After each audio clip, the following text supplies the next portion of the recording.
אזרחות צרפתית היא הרבה יותר מדרכון. זו גישה לעולם של הזדמנויות באירופה. הוא מקנה יתרונות כלכליים, חברתיים וחינוכיים רבים. תהליך הזכאות הוא תהליך שעלול להיות מורכב בשל דרישות מחמירות והתיישנות הזכאות. אז איך בכל זאת עושים את זה? מי זכאי ובאילו תנאים? בדיוק בשביל זה הזמנו אלינו את עורכת הדין ג'ולי דניאל, שעוסקת בתחום. לילה טוב, ג'ולי. שלום. אז קודם כל בוא נתחיל, מי זכאי בכלל לקבל דרכון צרפתי? אוקיי, אז זכאי לקבל דרכון צרפתי דווקא הרבה ישראלים. יש היום 55,000 ישראלים שמחזיקים בדרכון צרפתי בארץ. בעלי אזרחות כפולה, המון. אבל מעריכים שבמציאות יש 100,000 אזרחים ישראלים שמחזיקים בדרכון צרפתי שגרים בארץ עדיין. והזכאות הנפוצה ביותר בקרב הישראלים היא בעצם הזכאות בהורשה. מה זאת אומרת? אתה נולדת בישראל, לא נולדת בצרפת, אבל אחד מההורים שלך החזיק באזרחות צרפתית, בדרכון צרפתי כאשר נולדת. והזכאות הזו, אתה יכול לקבל אותה בהורשה. אתה יכול או לקבל אותה כמעט באופן אוטומטי אם ההורה שלך רושם אותך במרשם הצרפתי מול הקונסוליה, כצרפתי שנולד מחוץ לצרפת, או אתה יכול לקבל אותה בעצם בפני בית משפט, שאתה תובע אזרחות, אם ההורה שלך לא עשה כלום שנים רבות. אם הוא לא שינה או משהו בתהליך. נכון, אם הוא לא החזיק בדרכון, אם הוא לא דאג להוציא תעודת זהות, אם הוא מאז שהוא עלה לארץ, לדוגמה, או שההורים שלו עלו לארץ, לא עשה שום דבר, כמה שנים טובות, 10, 20, 30, 40, אתה יכול עדיין לתבוע אותה ולקבל אותה. אתה יכול לקבל. כן. קודם כל בוא נדבר, מה היתרונות של הדרכון הצרפתי מול דרכון פורטוגלי, רומני? תשמע, מבחינת היתרונות יחסית לדרכון אירופאי אחר, הדרכון הצרפתי והדרכון הגרמני הם אחד מהחזקים בעולם. מכיוון שהם נותנים לך אפשרות כמובן להתגורר במדינות שהן מדינות שיש בהן רווחה כלכלית, שיש להן סיוע כלכלי, שהלימודים הם לימודים בחינם, ויש תמיד עדיפות תהיה לצרפתים, לדוגמה בצרפת, יחסית למישהו שמחזיק בדרכון פורטוגלי או ספרדי או דרכון אירופאי אחר. צרפת הבנתי שהיא קצת יותר מחמירה בהוצאת הדרכון. היא מחמירה, נכון. מדוע?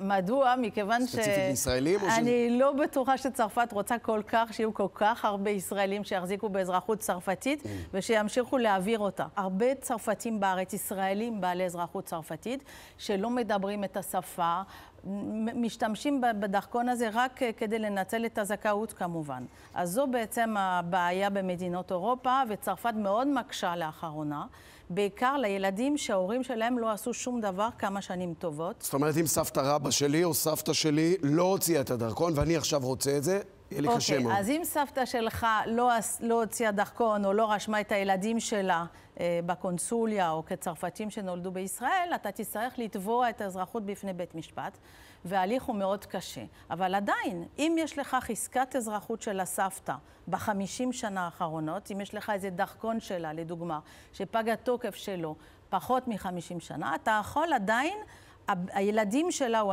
הנכדים שלה יכולים עדיין לתבוע את האזרחות בפני בית המשפט. וזה ההליך הקשה בעצם. זה ההליך הקשה. אז מה המסמכים הקריטיים שאני צריך לבוא? אם זה אלייך לראשונה או שאנחנו צריכים לאסוף כדי להתחיל את התהליך הזה? אוקיי, אז קודם כל שתדע שיש הרבה קבוצות פייסבוק שנפתחו, ויש קהילה שנפתחה שנקראת ישראלים בעלי דרכון צרפתי, אזרחות צרפתית, שהיא קהילה של 7,000 ישראלים שמנסים לממש את הזכאות באופן עצמאי אפילו, שאתה יכול למצוא בה הרבה טיפים. ושנית, אתה צריך כמובן לארגן את כל הניירת הצרפתית שיש לך, של הסבא, של הסבתא, של ההורה, של הדודה, כל דבר שהוא בשפה הצרפתית, להסתכל האם יש איזשהו מסמך שהונפק ב50 שנה האחרונות, או שפג תוקפו פחות מ50 שנה, ואז אתה יודע שאתה במרוץ בעצם. אתה עדיין יכול לתבוע. תיכנס לפורומים, תקבל את הטיפים, תדבר עם אנשים שעברו את התהליך כבר, ואם באמת אתה ככל הנראה צריך לפנות לבית המשפט, אז כמובן תפנה לייעוץ משפטי, תקבל ליווי, תקבל הצעה מסודרת. אז יש לי שאלה. לסיום, מה הטיפ הכי חשוב שאת ממליצה? הטיפ הכי חשוב, לא לזרוק שום דבר ממסמכים צרפתיים. זה טוב. אם מוצאים ניירת, לבדוק במה מדובר, להסתכל על התאריך של הניירת, לשאול את עצמך מי הצרפתי הראשון במשפחה, איך הוא צרפתי, האם הוא נולד בצרפת כדור שני ברציפות, האם הוא נולד באלג'יר, האם אבא שלו, האם הוא בעצמו התאזרח בשנות ה-30, 40, היו הרבה אנשים שהתאזרחו, גם אצל הפולנים, אצל הרוסים. זאת אומרת, לעשות את כל הבדיקות. לנסות להבין מאיפה באה הזכאות הזכאות הזו, לראות אם אתה עדיין עומד מבחינת ההתיישנות במרוץ, מה שנקרא, ואז להיכנס לאתרים, לבדוק. ואז להתחיל את הדרך לחלום.